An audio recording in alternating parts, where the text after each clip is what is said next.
microphone, but we can hear. Okay, good. Yeah, so for those of you who haven't met me before, my name's Trent. I'm the product manager for TestStand.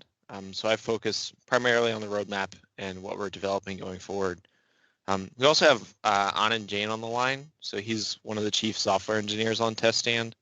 He was originally going to present this content, but he's got a bit of a flu or something today. So I'm going to handle most of the talking. If there's any really detailed questions that I can't handle, we'll probably be able to answer it. So yeah, let's get into it. So the topic we're going to talk about today is really using LabVIEW and TestStand together.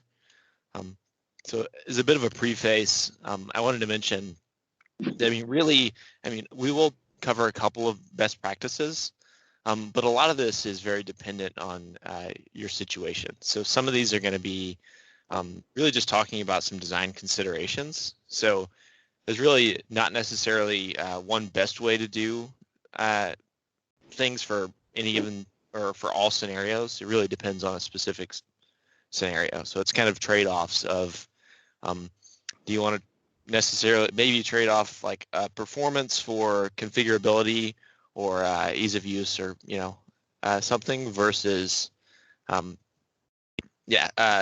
other potential considerations you might have. So really this list is some of the things to really keep in mind before you decide on any architecture considerations. So how flexible do you want it?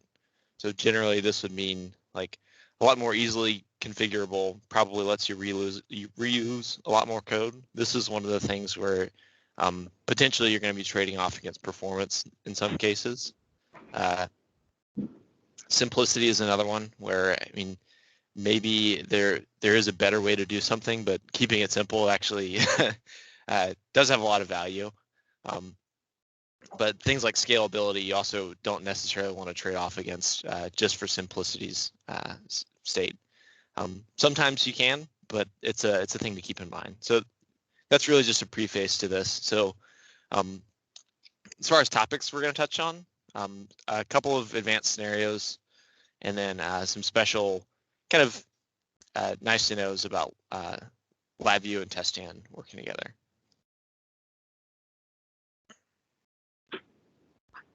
So I wanted to start off talking about termination. So some of you may be familiar with Termination Monitor, some of you might not. But imagine a scenario where an operator is on a test floor and there's something that happens that really, they have to terminate a test, right? So either there's something wrong with the DUT or some of the test equipment, you just need it to stop. They're going to hit the big red button, and potentially you might get a box that's like this. So when you click terminate, there's actually a built-in time limit. I think it's the default's 10 seconds, but people can change it. So if a code module is running and it doesn't return within that time limit, you'll get this pop-up by default. So you'll get options to abort or kill it. And if somebody actually chooses to kill it, it won't necessarily shut down the system correctly. So it could leave instruments in an unknown state, let's say. So it's probably not the best practice to do. So kind of built-in tool to help avoid this is Termination Monitor. So this is actually functionality that ships with TestStand. So we ship VIs for LabVIEW, but also .NET CVI methods for calling it. It's basically a couple of functions that you'll put inside of a code module. Probably the right situation to use it is anytime you think that VI will last longer than your time limit. So say like if you have a 5 or 6 second time limit, VIs that you know are going to execute really quickly and don't really have any blocking calls in it, you probably don't really need to put Termination Monitor in. But if it's something that especially requires user input, like if there's a dialogue, for example, it really has an undeterministic amount of time that step is going to take. So that's a really good candidate for using Termination Monitor. So yeah, these are really the VIs that you need to look at. So you have to initialize it and close it, but there's also a Git Status. So this is something you typically be doing in a loop. So yeah, any situation where you have a loop that's not going to just stop in a really deterministic way, that's kind of where you would want to use it. So yeah, when somebody actually clicks terminate in TestStand, it would stop this loop because it's checking to see if you're terminating or not. So next topic I wanted to talk about was resource lifetimes. So these are things like instrument sessions or files, database connections, kind of how you would want to manage it and why. I mean, other than just memory leaks, it's also, if it's an instrument, again, if you don't shut it down properly, it could wind up in an unknown state. So that's something you want to avoid. There's also some performance aspects of only acquiring what you need, and then being able to share them between multiple threads or executions.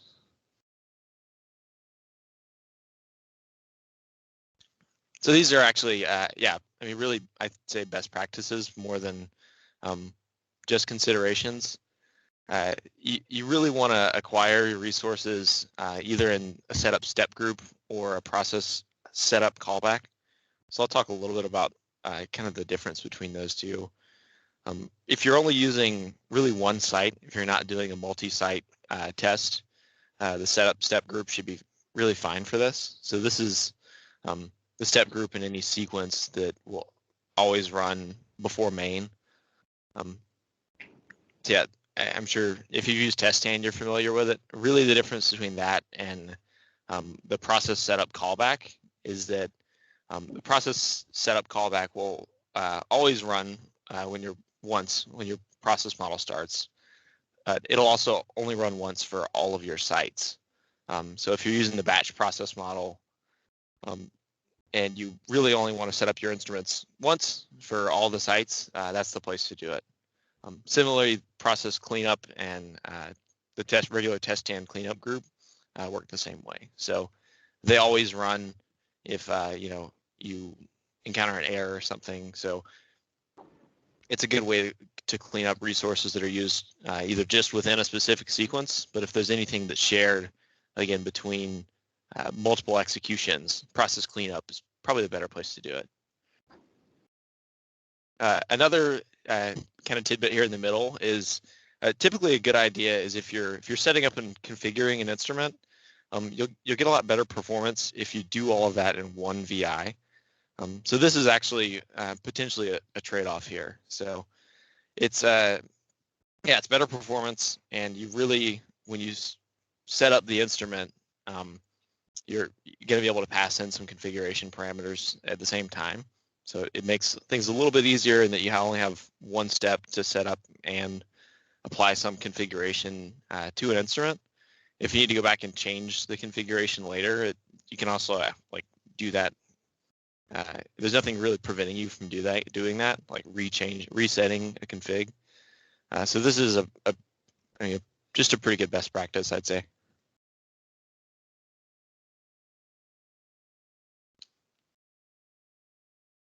Yeah. So just to follow up on that, if you do set up something like that, you're going to want to pass in the resource and config settings into the VI. This is pretty much a given. And then store your sessions as TestStand variables instead of in globals inside of your VIs. That's also kind of a given. But this makes it a lot easier to actually share it, not just between different steps in TestStand, but also between different, potentially executions if you're using a batch model.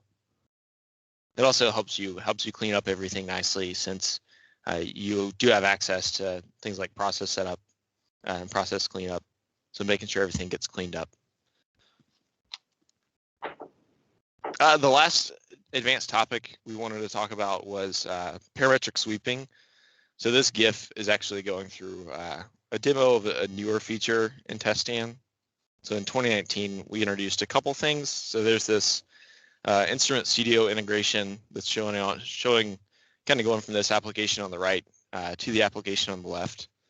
But really the primary thing I wanted to talk about was this sweeping functionality. So we're basically setting up a instrument session, and then this sweep loop step is really just kind of a way to do nested for loops all within one loop structure in TestStand.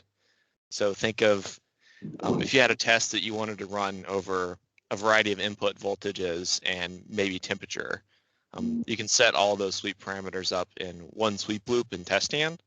So that has benefits of being easy to configure, but there's a potential downside. It's a trade-off here of it being probably a little less performant than if you just do all of the, inner looping inside of a code module. So this is a situation where like this is probably going to be a design consideration more so when you decide, how to set up parametric sweep.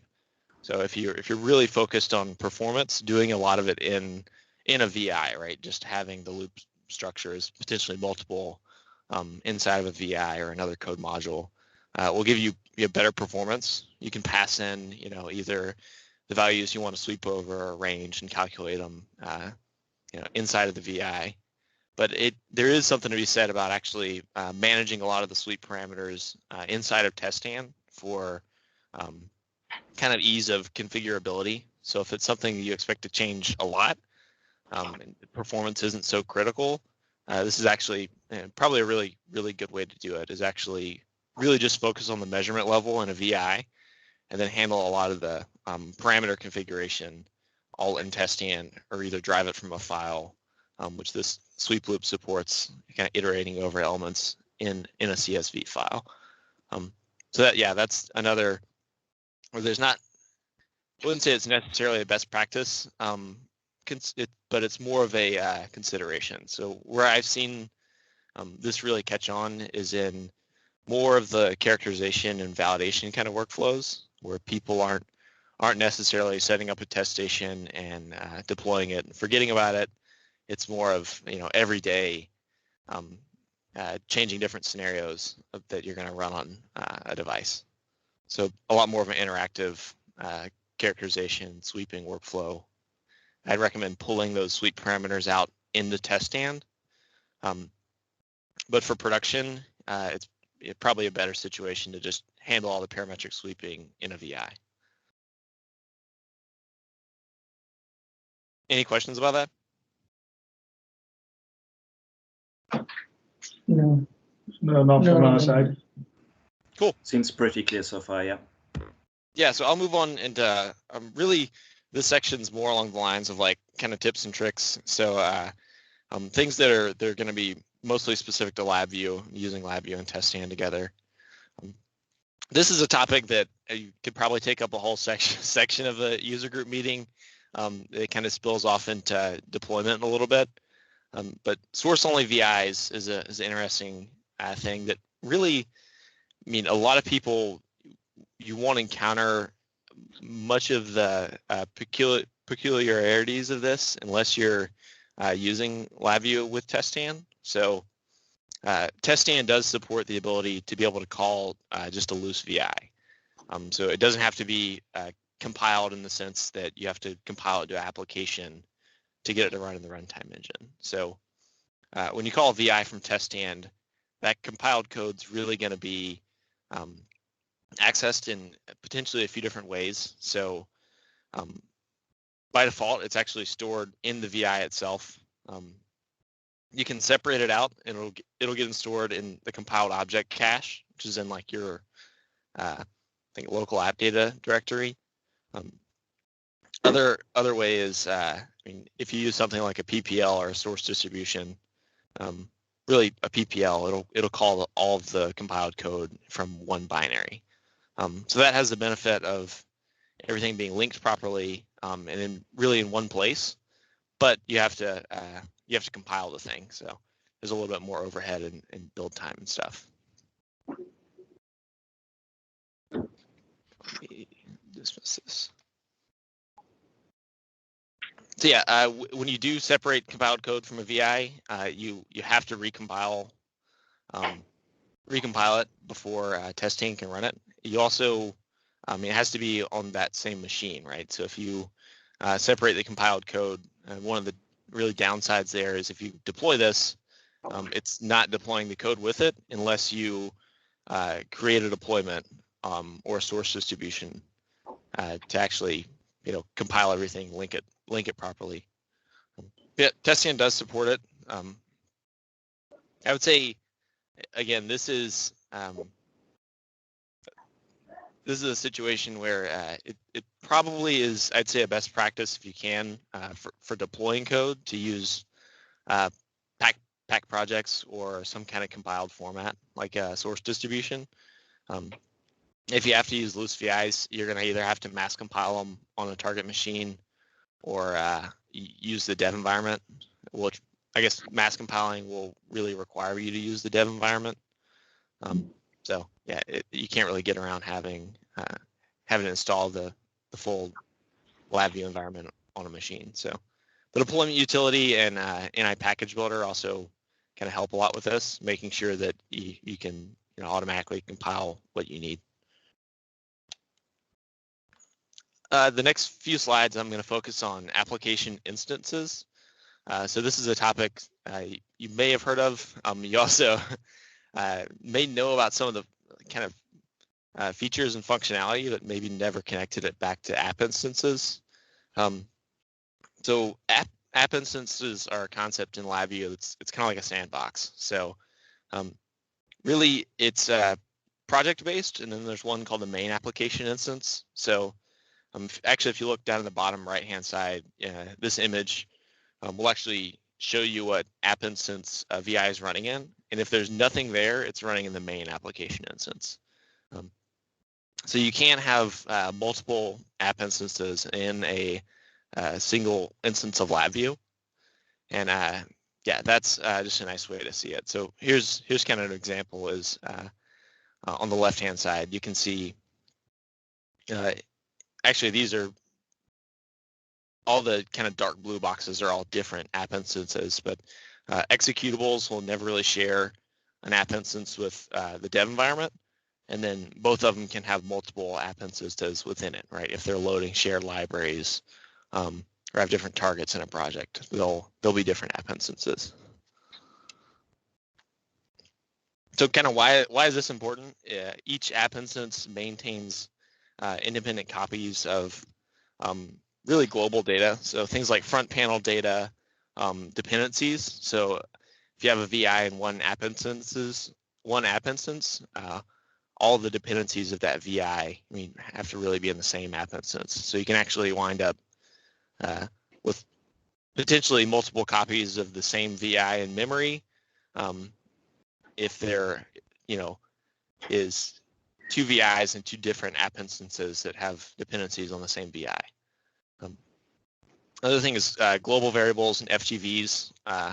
They all share, they're global to an app instance, not necessarily an application. So yeah, you can have multiple global variable, well, the same, yeah, I guess multiple global variables with different values in a LabVIEW process.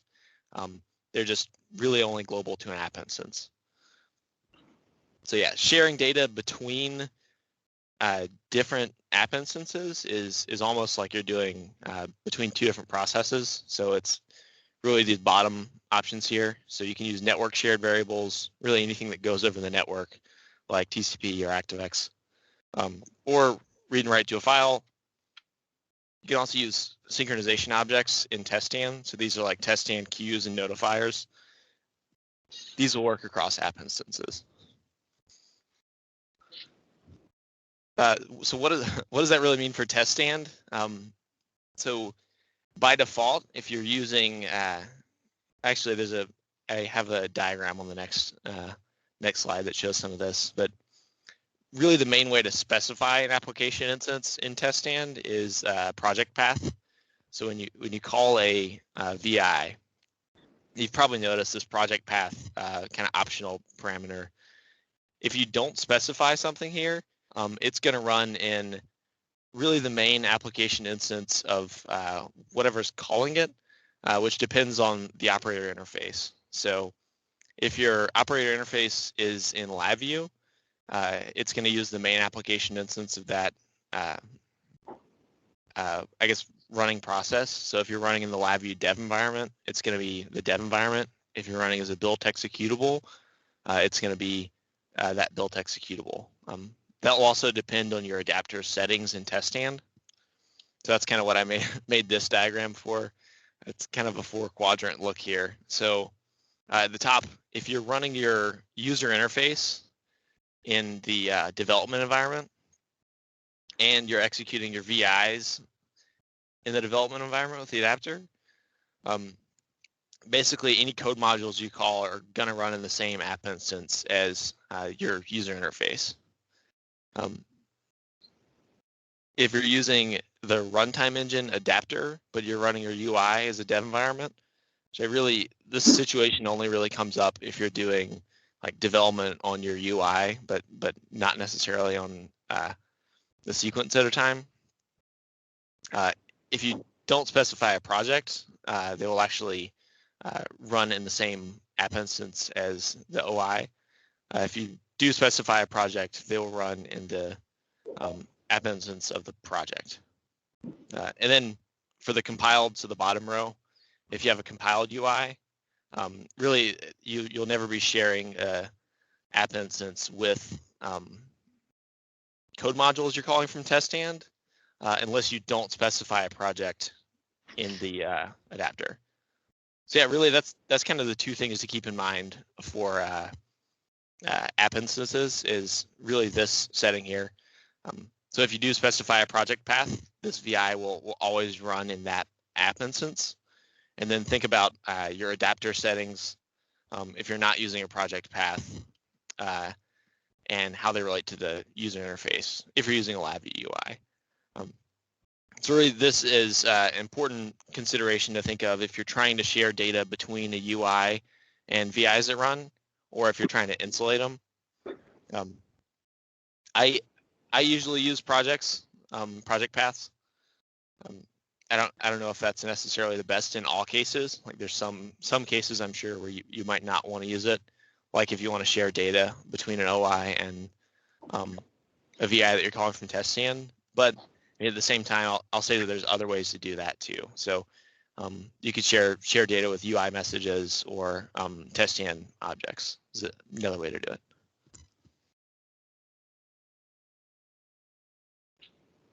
The next topic I'll touch on is large data sets. So this is a more of a best practice one for sure. It's just avoid storing really big arrays of data in TestStand variables. So this is just to avoid copies. So yeah, if you pass a huge array in a TestStand, we actually have to make a copy of it to store it. So it's a runtime performance hit and it uses a lot of memory. So some options to get around that. If you can just avoid passing it, that's probably the best one to do. So do your analysis in the same VI that you acquired it in. Alternatively, you can log it off or pass data pointers around. So DVRs are a good way to do this. This does get into the whole app instance thing though, right? So if you pass around this reference, it'll really only be valid in the same application instance that you acquired that data in. Made the DVR. The other thing is you can use the TestStand API to access data that's already stored. So if you really just if you have like a big container or struct or something, if you want to avoid passing the whole container around, you can just use the API to get a subset of it.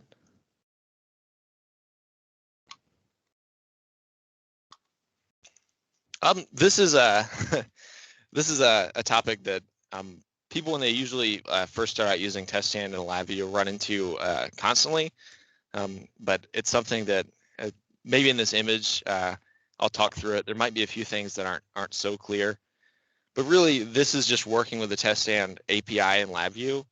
You're going to have to be using really COM references. So TestStand references like sequence context, so you'll get really any kind of information about a sequence or a step from our COM ActiveX references. So kind of the general rule of thumb is if you pass a reference in from TestStand, like sequence context, you don't really have to worry about closing that reference in the VI or cleaning it up. So we ref count these and we'll take care of cleaning up the reference after the VI's unloaded. But if you create a reference inside of LabVIEW, you need to worry about cleaning it up. So in this case, we're actually pulling a new object reference from the sequence context. So inside of LabVIEW, if you don't close this, you're going to get that dialog at the end of an execution that says, hey, you have these released object references or unreleased object references. You should probably clean it up. So yeah, that's generally the best practice. I also wanted to talk about this. So what's going on here might not be super clear until I get to my next slide. But this is actually, it's casting a one reference to a different type. What might not be so clear is what's happening on the right. Like you notice there's this module reference actually kind of looks like it's getting closed twice on the right. So that's because this variant to data is actually making a copy. So it's not the same reference on the right. It's actually two different objects. And if you didn't close both of them, you'd get an object leak. So that leads me to this topic. So duplicating references is something you may or may not want to do, but it's something that's definitely worth knowing is happening.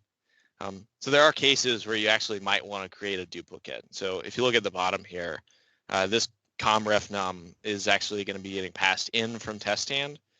So like I said, in that case, it's actually going to get handled by TestStand, right? So whenever your VI is done called, that reference is basically valid. So if you were to try and store that either in a global or an FGV or something, you're probably going to get some weird runtime behavior trying to access that data later, because as soon as the step's done in TestStand, that reference is null. It's no longer valid. So it'll be a timing thing, which is turns out really hard to debug usually. Something like a step, may take a certain amount of time to run. Say if you're doing two parallel threads that are accessing the same object, it might actually work fine on one PC and just not work on another PC due to timing issues. So kind of understanding what's happening here, I think, is important. So if you do need to share an ActiveX reference between two LabVIEW VIs and you can't pass it around just through the TestStand adapter, make sure you're making a duplicate, and then make sure you're managing to close that out yourself. So variant to data, other than just being able to cast a reference, you can actually cast it to the same type, and it will really just make a copy. So this is kind of in that use case that I mentioned. This is what you would do there to really just make a copy of that ActiveX reference. So yeah, when the VI is done executing, basically this global reference would be valid, but TestStand is actually going to kill the initial com reference you passed in. Yeah, so in the same realm, make sure you actually close it, or else you're going to get a reference leak. So yeah, we don't automatically close out all the references if they're duplicated, right? Just the ones that were passed through the adapter to LabVIEW from TestStand. So we'll ref count those, and you can make any number of copies or new references in LabVIEW. TestStand really has no awareness of them. So yeah, if you do this, it's a manually kind of at your own risk. Make sure you're managing the references appropriately. The last thing I'll mention is don't store sequence context. So this is one where, actually won't throw an error if you try to do this. It just won't necessarily be valid. So a sequence context is really only valid for really that depends what properties you're accessing. It's really only valid for the step that you're using it in.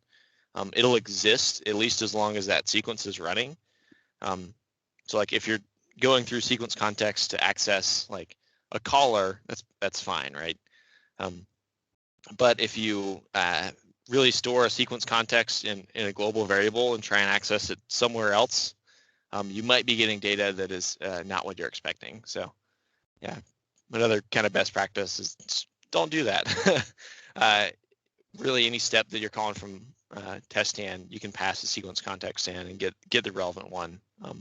So not a really common use case where you'd want to do that, but just a kind of a word of advice. Don't do it. It's really really hard to debug if you do try that, and you'll actually probably get data. It's not going to throw an error, but it might not be the data that you're expecting.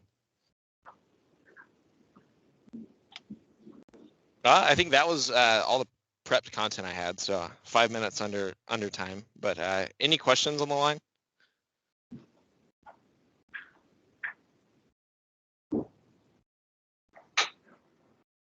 Nothing from us, but I want to make a comment that the copying of the reference, I mean, or the closing 2 times, I mean, has caught me out in the past, and it took a while to figure out what was happening. But yeah, good point. Personally, I would like to actually see this get picked up in one of the TestStand courses, probably TestStand 2, the architecting TestStand sequences. Because yeah, same thing here. I had that problem where out of a sudden, like while callbacks were executing, everything was working fine, and then they closed down and everything just died. And I found eventually it just in the example of the in the UI example that shipped with LabVIEW, but basically no documentation. I believe there is some documentation somewhere, but it is hard to find. So personally, I would like to see this included in the TestStand courses. Yeah, so I guess 2 really good points there. One, thanks for the feedback. We're actually redoing the architecting, not redoing, but updating the architecting test systems course right now. So I'll pass that along to the people that are doing that. So yeah, thanks. It's a good timely feedback. The other thing you mentioned is finding documentation on this. I wanted to share a couple of at least comments. I'll edit this slide deck to include some extra references. There's a couple of really good resources to use on this. One I always point people towards is the TestStand Advanced Architecture series. It's a really good white paper series on our website. It was updated pretty recently, but I mean the contents hasn't really, the concepts in there haven't really changed. We've just updated it to keep it up to date with more recent TestStand developments, but it's an oldie but a goodie. The other thing is the TestStand help, like you mentioned, it can kind of be hard to find documentation on some of this stuff, especially like more the niche TestStand LabVIEW things like that. Duplicating COM objects it's actually a topic in the TestStand help, but if you go to Google and actually like if you search for really like the text you want to find, it doesn't show up anywhere. So I can comment on why that is. So the online help document for TestStand is decompiled CHM help. Google actually doesn't index that well. So this is something we're working on, is looking at like new help formats that are a lot more searchable through something like Google. But I will mention if you actually just open up the CHM help in TestStand and search through there, you should be able to find it no problem, right? If even like the in CHM search function should work for finding these stuff, or if you navigate down to the like using LabVIEW and TestStand section, there's actually a lot of really good content in there to read through. Yeah, it seems kind of old school to open up the CHM help and read it instead of just Google it. Like, that's always my first instinct is, yeah, open up, run a search and hopefully find what I'm looking for. That doesn't necessarily get you the best content for TestStand. So yeah, I always recommend actually like opening up the offline help and looking, because you might not find that content if you just go to Google and search for it. The content might exist, but if it's not indexed, it's just not going to show up. The other thing is the forums are really great. I know a lot of the folks on this call are always on the forums, but if you run into kind of a question that you can't find, you can post it on there, and somebody either from NI or from the community will help you out. We have a question from the online from Andy. He says, they've had trouble with LabVIEW VIs not running correctly from the UI because of missing dependencies. Do you have any tips on how to package classes when building PPLs for TestStand use? So this gets into maybe deeper than I can answer in just like an off-the-cuff question. I'd say that, I'm assuming this is like a plugin architecture, right? Andy, can you confirm if it's plugin architecture? Can you hear me? I'll try and answer it. So yeah, it's something we've come up across actually when we've been trying to package some of the kind of report generation VIs. They seem to have classes under the hood, and yeah, it all works fine when we're actually running in TestStand, but then when we try and run it from the UI, there seems to be kind of a fundamental difference, and we've had to end up kind of rebuilding the PPL with the class included in it, and then we just find it's quite hard to kind of port that code into another project. So it feels like we're approaching it the hard way around. We've got a solution that works, but I'm wondering if there's a better way, an easier way.